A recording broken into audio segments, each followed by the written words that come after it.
Can you tell me a little bit about how Anna relates to Myrna, who comes in, our lovely silent film actress who's so glamorous? Yes. You develop a relationship. I think it's fair to Yes, say. so Anna and Daisy are very excited about Hollywood coming to Downton, and they're very excited about meeting Myrna Dalgleish and Dominic West's character, I've forgotten his name, Guy Dexter. Sorry, Dominic.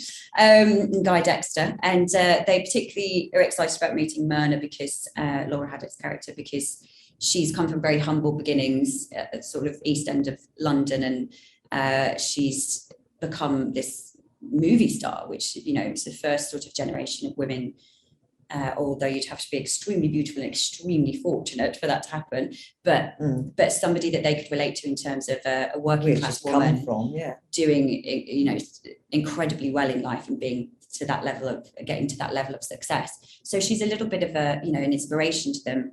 And then when they meet her, obviously at first it's a little disappointing, because she's not quite as sort of friendly as they were hoping. I suppose you'd imagine that they would become friends with her. Yeah, and so they're a little disappointed, but then through the story they do build a really lovely relationship. They paired you two together for a particular reason, and there's a Hollywood connection between the two of you. Can you talk a little bit about how your characters sort of interact in the film? Well, unexpectedly for both of us, I'm playing a movie director who comes to Downton with the hope of making his movie there, and writes a check to be able to do that. And then as things start to go awry, discovers all these people that are willing and able to help him, almost primarily, or at least certainly at the top of the list is Mosley, who has these gifts. He loves the movies. He can lip read. So when we have to turn our silent movie into a talkie, he's able to look at the old footage. Yeah. Great lip reader, right? And most importantly, it turns out to be a writer. Yeah. Right? Yes.